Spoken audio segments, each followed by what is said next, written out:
personas que tienen dificultad de audición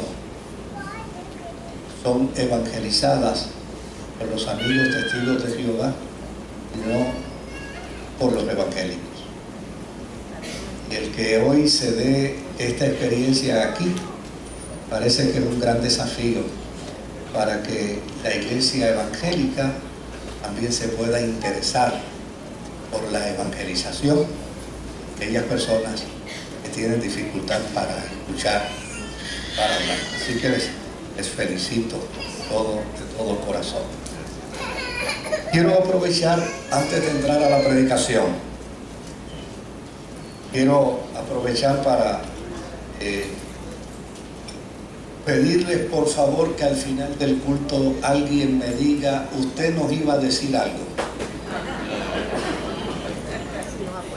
Al final del culto alguien me diga: usted nos iba a decir algo, porque a mí se me olvida, ¿no? Así que están convocados para hacerlo al final. No vaya a ser que a mitad del sermón no le guste lo que yo estoy diciendo y se levante y diga: alguien, usted dijo que iba a decir algo. Por el otro lado, quiero aprovechar para decirles que esta noche, en el culto de las 6:30, va a estar con nosotros el doctor Nino González como predicador. Si usted desea, llegue al templo a las 6:30, va a disfrutar de una grata experiencia. Ayer se dio una hermosa actividad en la iglesia de la pastora Wanda Rolón. Era un congreso sobre el pentecostalismo.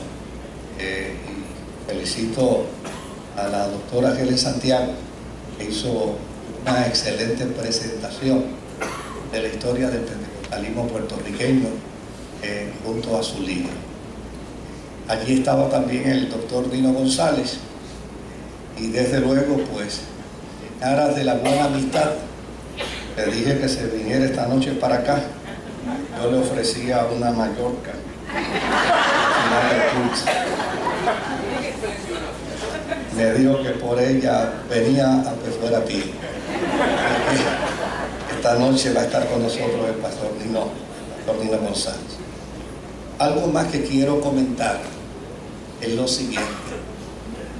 Ya estamos casi a menos de 3 semanas para las elecciones en Puerto Rico. Y es interesante, yo estaba escuchando un programa radial de alguna gente que han desestabilizado los valores de este país. Y ellos plantearon en el programa radial que la consigna de ellos de ese momento en adelante era poder orientar a la gente para que voten por aquellos que simpatizan con las causas de ellos, en alcaldías, en Senado, en Cámara. Desde luego, yo no les voy a decir por quién usted tiene que votar. No me gustaría que nadie a nombre de la iglesia se aventure a decir por quién hay que votar. Esa no es la función de la iglesia. Pero sí les puedo decir algo con toda honradez. Vote como cristiano. Para votar como cristiano es importante que usted investigue en estas elecciones. Tenemos candidatos a la gobernación que han hecho expresiones de apoyo y de solidaridad a los valores de la iglesia. Usted debe averiguar quiénes son los que han hecho expresiones de apoyo y de solidaridad a los valores de la iglesia. Esto es como candidatos a gobernador. Por el otro lado, usted debe conocer qué alcaldes o alcaldesas han hecho expresiones a favor de los valores y a favor de los principios de la fe cristiana. Yo creo que debe escoger gente que ha sido solidaria con los valores. Por el otro lado, creo también que en el campo del Senado, de la Cámara, usted debe saber a quiénes va a escoger para hacer las leyes o para enmendar las leyes de este país.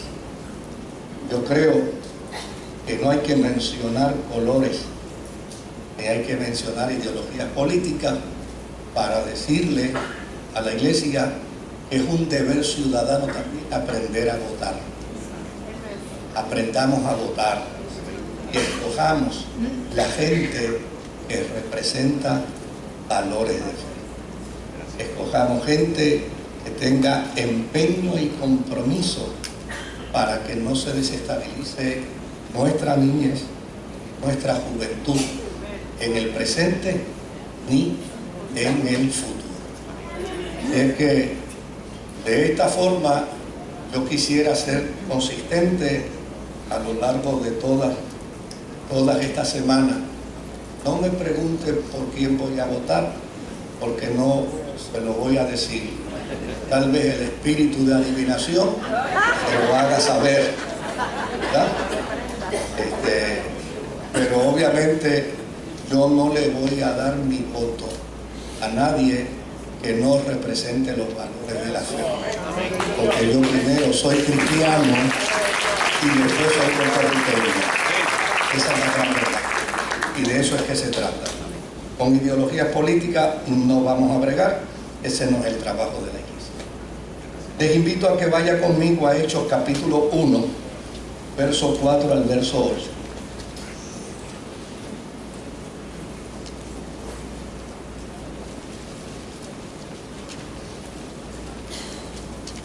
Hechos capítulo 1, verso 4 al verso 8. Una vez, mientras comía con ellos, les ordenó: no se alejen de Jerusalén, sino esperen la promesa del Padre, de la cual les he hablado. Juan bautizó con agua, pero dentro de pocos días ustedes serán bautizados con el Espíritu Santo. Entonces los que estaban reunidos con él le preguntaron: Señor, ¿es ahora cuando vas a restablecer el reino a Israel? No les toca a ustedes conocer la hora ni el momento determinados por la autoridad misma del Padre, les contestó Jesús.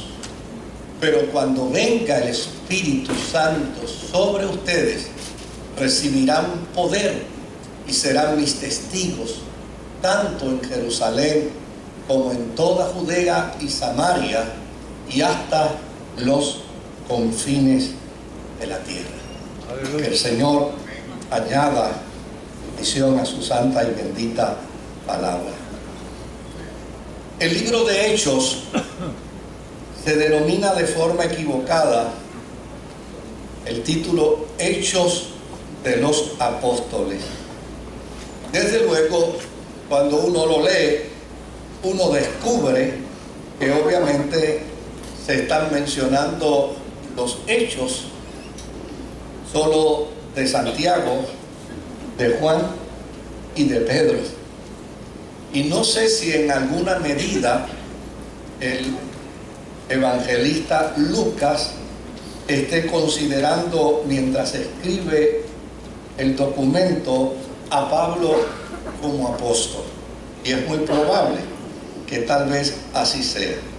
Pero lo cierto es que cuando uno mira el documento, se titula Hechos de los Apóstoles, y ya sencillamente de lo que se habla es de 3 de los apóstoles del Señor. Yo creo que en alguna medida pudiéramos ser un poco más justos con el documento si le llamáramos hechos apostólicos. Tal vez de esa forma me haría más sentido el término. Ahora, por el otro lado, se plantea y se presume que, siendo Lucas el autor, de origen griego, amigo personal del apóstol San Pablo, también haya sido médico.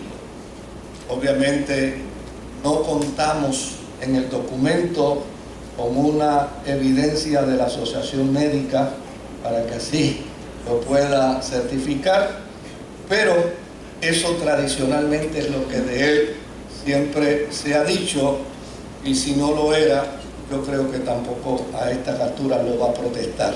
Se debe sentir muy cómodo que se le haya mencionado como médico. Ahora, por el otro lado, él destina su documento a alguien a quien denomina Teófilo, quien era un ejecutivo del gobierno romano.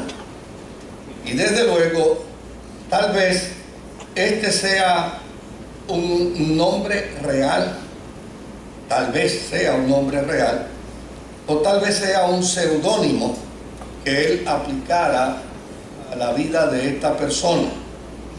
Pero lo cierto es que a la persona a quien él destina el documento, a quien denomina Teófilos, sin lugar a dudas, era una persona muy interesada por las cosas de Dios, muy interesada por lo que Dios estaba haciendo en Israel y muy interesada en conocer esa figura prístina que se había erigido, que se había levantado dentro del mundo judío, y que sin lugar a dudas el mundo judío estaba reconociendo en una gran medida como Señor y como Salvador y como Mesías. Para ello, entonces, el autor de este documento empieza a presentar una serie de historias que, desde luego, tuvo que haberlas seleccionado y tuvo que haberlas escogido con cuidado, porque su intención era contagiar la vida de su destinatario para que no solo comprendiera y entendiera los postulados de la fe que ellos estaban profesando en Jesús como el Mesías, sino para que él también pudiera hacer lo propio. Desde luego, el judaísmo siempre había sido una religión exclusivista. El judaísmo siempre había sido la religión de un pueblo, de una nación. Ahora, a través de este documento, Lucas quiere comunicarle a su destinatario que la fe cristiana que nace de las profecías que estaban precisamente en los documentos judíos, esa fe cristiana es una fe inclusiva, es una fe que invita a hombres y a mujeres de todos los pueblos, de todas las naciones, de toda tribu, de todo estilo de vida, porque a fin de cuentas Jesús vino a buscar y a salvar lo que se había perdido. Por esa razón, él narra la historia de Pedro en la casa de Cornelio. Por esa razón, narra la historia de Felipe con los samaritanos. Por esa razón, plantea en su historia la cantidad de griegos y de otras etnias que vienen a la experiencia de la fe que proclama a Jesús como el Mesías, y son aceptados y son recibidos dentro de esa comunidad. Y desde luego les hace saber que ellos experimentan los mismos beneficios y los mismos compromisos que la iglesia de Jerusalén tenía cuando fue llena del Espíritu Santo. Ahora, el dato interesante que a mí me gustaría resaltar está precisamente en el testimonio que Lucas da con respecto a Jesús y sus instrucciones para con los discípulos. En el verso, si usted notó bien, Jesús le está diciendo a los discípulos: no se vayan de Jerusalén. No se vayan de Jerusalén. Jerusalén, desde el punto de vista de la fe primitiva, desde el punto de vista de la iglesia del primer siglo, era símbolo de sufrimiento. Pensar en Jerusalén desde el punto de vista cristiano del primer siglo era decir: hay sufrimiento. La oración de Jesús con respecto a Jerusalén fue: Jerusalén, Jerusalén, tú que matas a los profetas y apedreas a los que te son enviados. Por lo tanto, esa oración de Jesús, sin lugar a duda, trauma la mente de cualquier discípulo de aquel momento, porque Jerusalén es la ciudad que mata a profetas y apedrea a los que son enviados por el Señor. Si ellos se entienden profetas de Dios y se sienten enviados por el Señor, pues sin lugar a duda esta expresión tiene que traumarlos. Jerusalén es el lugar donde nos pueden matar, donde nos pueden apedrear. Por el otro lado, cuando uno lee en los evangelios esa expresión, enfilando su rostro hacia Jerusalén, cuando uno lee esa expresión en el Nuevo Testamento, lo próximo que va a suceder es una experiencia dolorosa, desgarradora, de pasión, de dolor y de muerte. Por lo tanto, Jerusalén es entendida precisamente como la ciudad donde se experimenta dolor, la ciudad donde se experimenta sufrimiento, la ciudad donde se experimenta agonía. El grupo de discípulos de Jesús estaba compuesto de 12 hombres y desde luego estaba también compuesto de una cantidad enorme de mujeres que seguían a Jesús y que eran beneficiadas por la enseñanza de Jesús y por lo que Jesús planteaba con respecto al reino.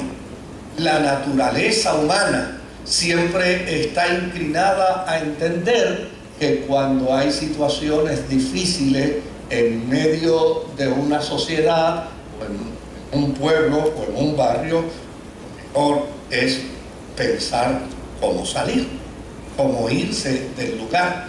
Y yo creo que en ese sentido Jesús les está advirtiendo a sus discípulos: va a haber una experiencia de crisis en ustedes.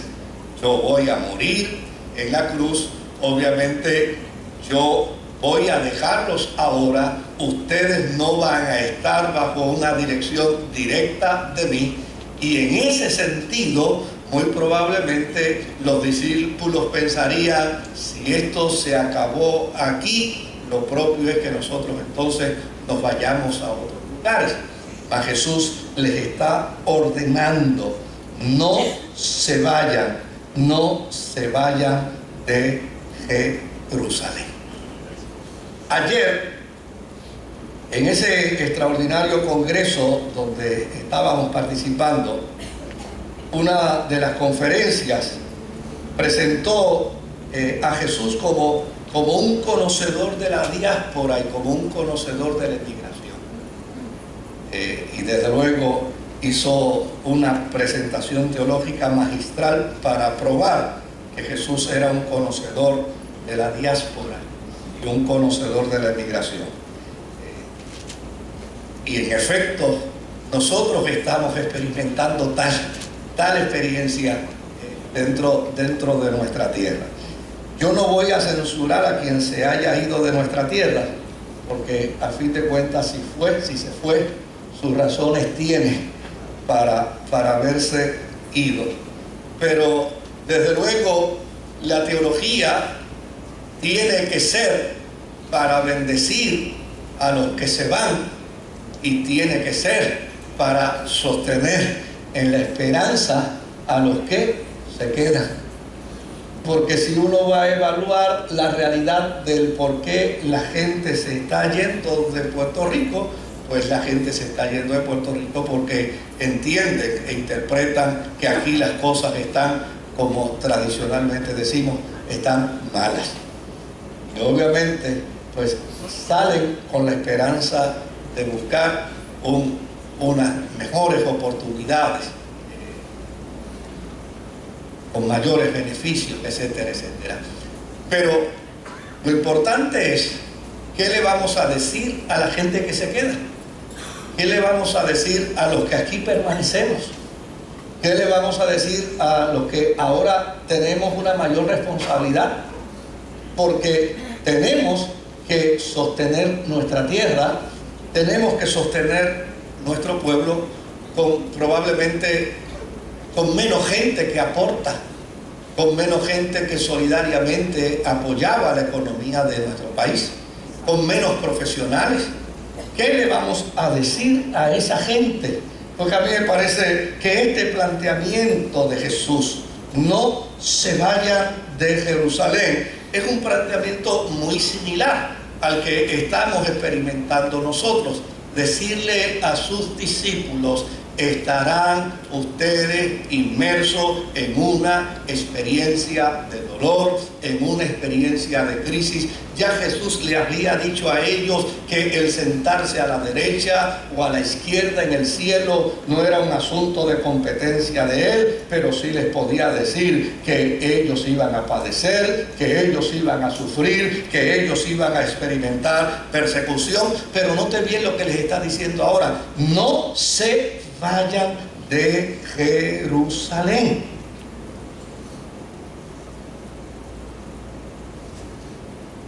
Y lo que es lógico sucedió en la vida de los discípulos. Bueno, si tú nos estás diciendo que no nos vayamos de Jerusalén, quiere decir entonces que tú vas a restaurar la economía, que tú vas a restaurar la política, que tú vas a restaurar la salud, que tú vas a restaurar a nuestra nación.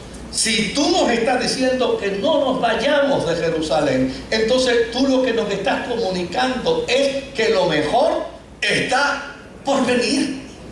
Que ya ahorita tú empiezas a resolver nuestros problemas y nuestras crisis, y entonces no tenemos por qué irnos, porque a fin de cuentas nosotros aquí vamos a ser beneficiados con la agenda y con tu plan. Jesús les dice a los discípulos: no se vayan de Jerusalén. Y ellos le dicen: ven acá, ¿es que acaso tú vas a restaurar el reino de Israel? Los judíos habían tenido un reino poderoso. Los judíos habían tenido un reino conquistador. Los judíos habían tenido un reino muy estable.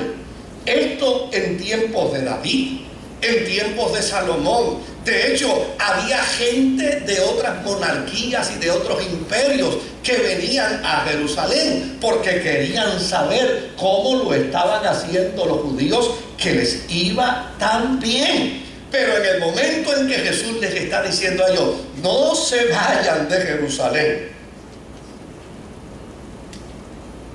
nadie venía a ver cómo les estaba yendo. La situación estaba muy difícil.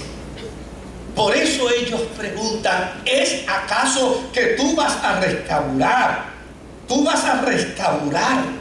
el reino de Israel? Es decir, tú nos vas a devolver de nuevo la esperanza de ser como éramos en tiempo de David, como éramos en tiempo de Salomón. Los discípulos pensaron que con el Jesús resucitado estaban logrando llegar al momento de la restauración monárquica de Israel. Por eso plantearon la pregunta: ¿tú vas a restaurarnos ahora? Y desde luego, la respuesta de Jesús de momento debió haber sido muy desalentadora. Él les respondió en palabras de paráfrasis: eso a ustedes no les importa. Esa no debe ser su preocupación. En eso es que no deben estar ustedes ocupados. Pero les aseguro que en mi tiempo, en mi kairos, ustedes recibirán poder cuando descienda sobre ustedes el Espíritu Santo. Ustedes recibirán autoridad cuando descienda sobre ustedes el Espíritu Santo. Note lo que les está planteando Jesús. La situación real es de crisis. La situación real es de problemas. La situación real es de dificultad. Cambios no va a haber por el momento. No va a haber ningún cambio de tipo político. No va a haber ningún cambio de tipo social. No habrá ningún cambio de tipo económico. Pero les aseguro que este es el tiempo, es decir, no es el tiempo de cambios económicos y políticos, pero les aseguro que es el tiempo de Dios para que ustedes como cristianos reciban poder.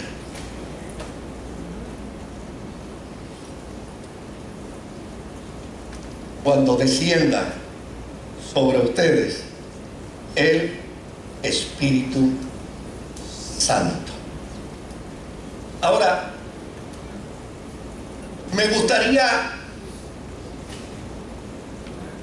tomar primero, antes de hablar del poder, cosa que muchas veces lo hemos desenfocado desde los púlpitos, me gustaría hablar primero de lo que implica descender sobre la vida de estos discípulos el Espíritu Santo. Fíjense que no hay opción. En este proceso para los discípulos no hay opción. El cuadro político seguirá igual. El cuadro económico seguirá igual. El cuadro social seguirá igual. Lo que no va a seguir igual es la vida de ustedes. Lo que va a ser totalmente diferente es la experiencia que ustedes van a vivir, van a experimentar. Y en ese sentido, lo que va a ser distinto es que lo que se entendía antes como un privilegio solo de profetas y solo de reyes, ahora será un privilegio para el rico como para el pobre, para el intelectual como para el analfabeta. Será un privilegio para todos los que invoquen el nombre del Señor. Todos tendrán el privilegio de vivir inmerso en la gracia del Espíritu Santo.